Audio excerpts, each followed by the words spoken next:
Hey, what's good, everybody? It's your boy Doc coming at y'all. It is, what day is it today? It is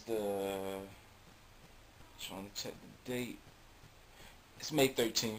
I'm doing a video review today of Ciara's album review, actually, of Ciara's Fantasy right now. I did a video about this last week, but I never uploaded it because I was mad busy with projects and all that, but school is over, so, I finally had some free time to myself, and I actually, like I said, I shot the video, but I never uploaded it. I didn't have time to edit it or anything like that.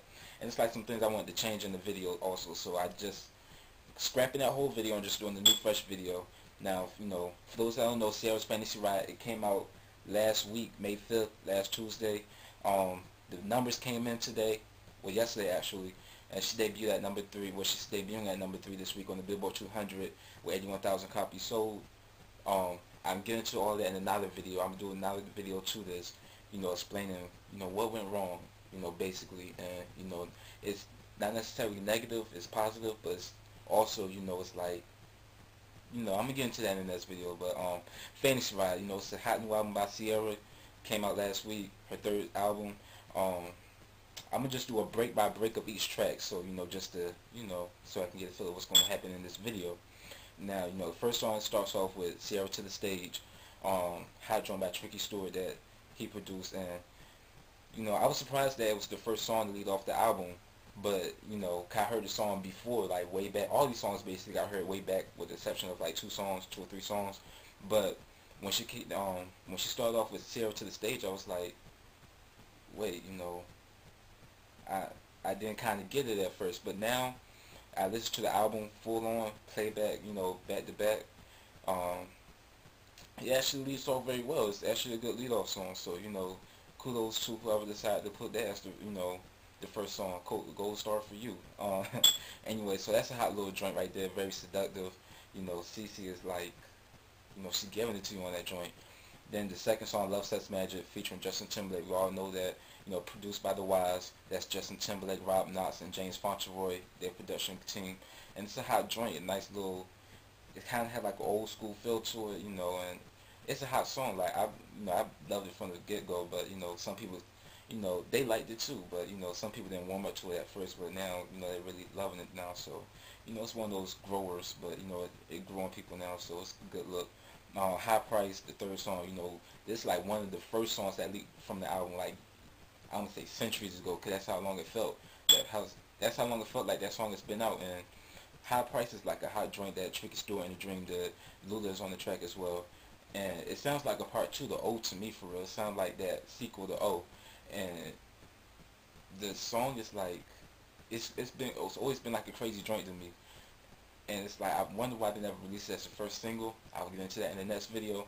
But the song is hot though. It's a mad hot song. Ciara doing her little opera thing. It's, a hot joint. 4th song, Turntables, featuring Chris Brown, produced by Danger. Incredible Danger. Like, his joints. Danger is like one of my favorite producers. And it's just like, the song is so mad crazy. Like, the way he sampled the Indian Bollywood type song.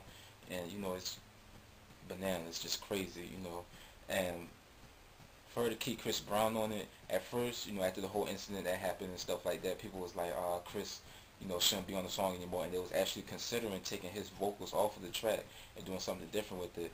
But now, it's like, it's one of those things where you have to separate the music from, personal issues, and, it's like, and keeping Chris up there was a good look, now that I think about it, because his vocals complement the track. Like, that collabo, it complements the song, so it's like, it's a good look now. So, I know it won't be a single anytime soon, but it's still a hot joint.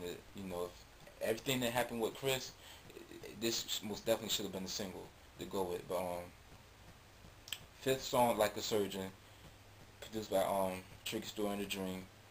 When I listened to the song the first time, I got like a Leah Timberlake vibe from it. I don't like the Dream. If y'all listen to the track at the beginning of the Dream, he do Timberlake used to do this little joint with his voice, and I can't even do it because I'm not even gonna try to attempt it. But it's like the Ricky type of thing. Like, the Dream, he really sounded like Tim doing that, and it's like, it sounded like a Timberlake, a Leah joint from like back in '98 type of stuff. So, It's it's a real hot song though. Like Ciara, real sexy on the track. She's like a surgeon. She's telling you. Sit song Never Ever, produced by Polo the Dawn, Black Elvis Williams, featuring Young Jeezy. Y'all know about Never Ever. When the song first came out, I liked it to an extent, but I didn't love it. And the song really started growing on me. At a you know at a slow pace, but it surely got there. And that I like the song now, and it's just now growing on people too. So it's a good look for now, and it's a nice song though. Seventh song, Lover's Thing, um, produced by Trick Store and Dream as well. That song been out for ages too, and I kind of didn't like it before because I felt like it was more the Dream up there than Ciara. But now that I listen to it, it's a nice song. It's a nice song. It's good. Um, Next song, Work. That been out ages too, featuring Missy Elliott. Danger produced it. They added more Missy vocals to the song, and to me, y'all know like I'm a big fanatic of music, so I can pinpoint things when it don't seem right and when it's like when something's just not there. It's like it's not all the way there yet. The song, it sound like it wasn't edited right in a way. Like when they added Missy's vocals on it, it doesn't sound like it was edited the correct way. It sound not disrespecting anybody who edited the track, but it doesn't sound like it quite fit there. And also like they should have just added Fat Man Scoop to the mix for real. They should have just got Fat Man Scoop on the track. It could have been like a Lose Control Part 2 type situation. Like they should have just did that. Cause Missy does sound like Fat Man Scoop when she said put your hands up, put your hands up. So that's a good compliment right there. They should have did that. Ninth song, Pucker Up, produced by Rodney Jerkins.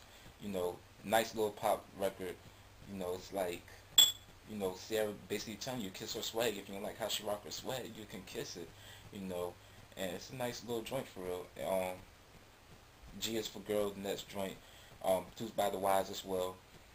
That's a nice song, and it's a hot song by the way. And like when it gets to the breakdown, that sounds like some Timberland type stuff too.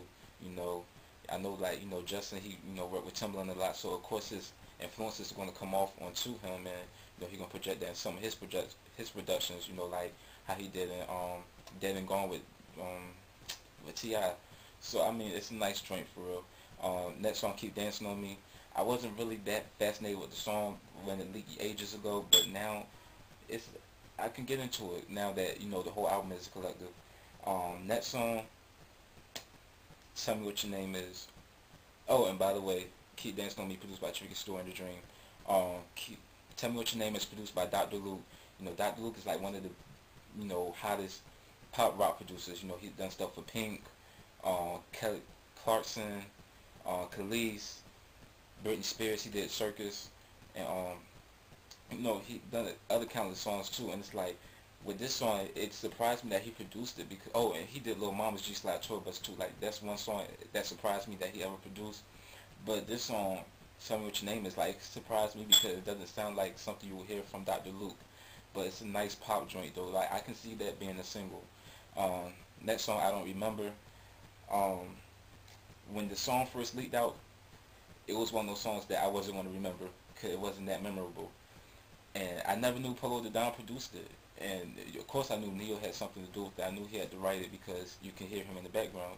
But the song, I Don't Remember, now it's like a grown. I mean, that's one of those songs that I can, when I put in the CD, I can listen to it back and forth now because I like that song now. It's like, it really grew on me. So, people were saying it sounded like Britney Spears' Blur, the same subject matter and everything like that, but Ciara has a different turn to hers though, so that's why, it stood out to me, and that's why it's a hot song. Then if you had the deluxe edition like I have, you got, Echo up there, and you got, I'm On, produced by Kristen Teague, and Echo produced by Danger. Alright, but overall the CD is hot. Y'all should go pick it up. I give it a B plus. I give it an A. I would give it a B plus because there's some things that could have been done right, but it's a hot album. Overall, go pick it up in stores right now. Sarah Fantasy right, and check out later.